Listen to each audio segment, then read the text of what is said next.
जैसे मैंने कहा कि पार्ट 1 में यूनिट आईजीसी 2 जो रिस्क असेसमेंट है, तो वो बनाना कैसे है। तो यहाँ पे अब आपको part 1 description of the organisation methodology use 350 to 400 words का है। तो ये ब्लैंक सैंपल मैंने बनाया है पहले तो, ये आप देख लीजिए। जिसमें सीरियल नंबर है, डिस्क्रिप्शन है और गिव इंफॉर्मेशन आपको इस तरह से बनाना है। और जिसमें नंबर 1 है नेम ऑफ द ऑर्गेनाइजेशन, तो आपका ऑर्गेनाइजेशन का नाम यहाँ पे आ जाएगा। नंबर 2 पे द साइट लोकेशन, आपकी कंपनी कौन से लोकेशन पे काम करती है, कौन सी साइट है, शहर, सिटी, गाँव जो भी है वो बताना है। The number of worker employ, 50 worker है, 100 वर्कर है, 200 वर्कर, कितने वर्कर काम कर रहे हैं ये आपको बताना है।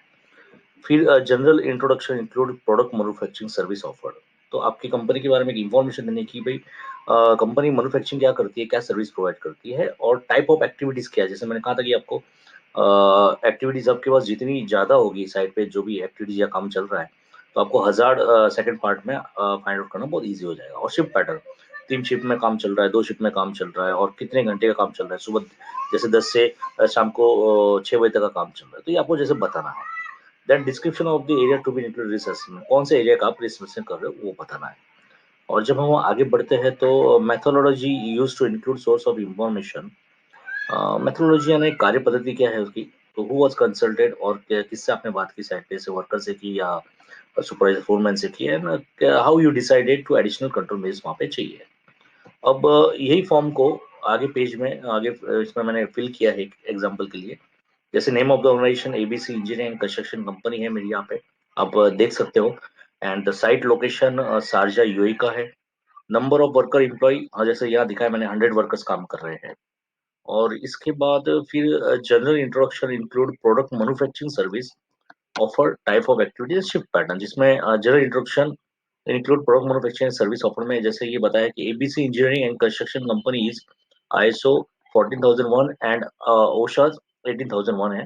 And ABC engineering and construction company is leading maintenance contractor in the oil and gas, petrochemical, fertiliser and power industry. तो ये क्या क्या काम कर किसके लिए काम करती है वो बता दिया कि भाई ऑयल एंड गैस के लिए काम करती है, पेट्रोकेमिकल के लिए, फर्टिलाइजर और पावर इंडस्ट्री के लिए करती है। अब साइट पे क्या-क्या काम चल रहा है, तो this company involve in shutdown and maintenance of oil and gas plant include maintenance work like piping, fabrication, catalyst handling, erector, maintenance, tank maintain industry, ये सब वही मेंटेनेंस का कहीं काम करती है कंपनी। अब वर्क साइट एक्टिविटी में क्या है, तो वर्क साइट एक्टिविटी में आपको स्टोरेज टैंक्स है, क्लीनिंग काम है, ये भी आपके यहाँ जिसका रिस्क असेसमेंट बना रहे हो उस साइट का आपका काम चल रहा है, तो उसके बारे में इन्फॉर्मेशन ये बहुत ज़रूरी है, बहुत इंपॉर्टेंट चीज़ है। इससे ही 1000 बनेंगे आपके। तो storage tanks cleaning, fabrication work, welding, grinding, gas cutting, hot work आ गया, वॉल चेंजिंग आ गया, pipeline installation, crane and manual lifting, loading, unloading, heaving object, heat exchange, installation, electrical, scaffolding work etcetera. और शिफ्ट पैटर्न आपका आ गया है, जैसे मॉर्निंग 10 AM टू 6 PM ये काम चलता है यहाँ पे। और describe of the area to be included in the risk assessment, this assessment cover the whole shutdown maintenance work for phase 3 of the company. जैसे कि समझो कि एक कंपनी के अलग अलग साइट्स है, फेज 1 है, फेज 2 है, फेज 3 है, तो ये पर्टिकुलर मैंने जिसका रिस्क असेसमेंट कर रहा हूँ फेज 3 का मैंने नाम लिया यहाँ पे। और methodology to be use include source of information, who was considering, how you decide to additional control measures. तो यहाँ पे 3 मैंने अलग अलग बनाया। जैसे source of information, I started by looking at to see if the ILO has the codes of practices include, जो part 1 में आपने से इंट्रोडक्शन में आपने बताया काम उसके लिए, और द ब्रिटिश एचएससी वेबसाइट से पता चलता है। और यहाँ मैंने मैंने रिसर्च किया है, इससे पता चला, मैं वो साइट पे आके मैंने ढूंढा है इन कामों के लिए क्या क्या लॉ क्या कहता है, क्या स्टैंडर्ड है। तो whsc.government.uk। उसके बाद who was consulted, after looking at source of information I then went to around the site and talk to the people who were doing the job. अब वहाँ पे वर्कर हो सकता है, सुपरवाइजर हो सकता है, फोरमैन, उनसे मैंने बातें की, उनसे जानकारी हासिल की। Then how you decided to additional control measures, कैसे डिसाइड किया, तो when assessing the control measures I also refer to some of the HSC approved code of practice और गाइडेंस डॉक्यूमेंट। जैसे कि एग्जांपल दिया, when looking at control measures for dust in the workplace I refer to dust in the workplace general principle of protection guidance note EH 44 fourth edition. तो HSC government audit, तो ये आपको पूरा बताना नहीं है, आपको सिर्फ बताना है कि आपने आईएलओ से पता चला, एचएससी से या आप वो साइट पे HSC approved code of practice से जो भी जानकारी देनी है आपको। तो वैसे ही मैंने एक तैयार किया है यहाँ पे आपको क्या कैसे करना है फर्स्ट पार्ट। तो जैसे मैंने ये कंपनी का पूरा मैंने एक चेकलिस्ट बना दिया।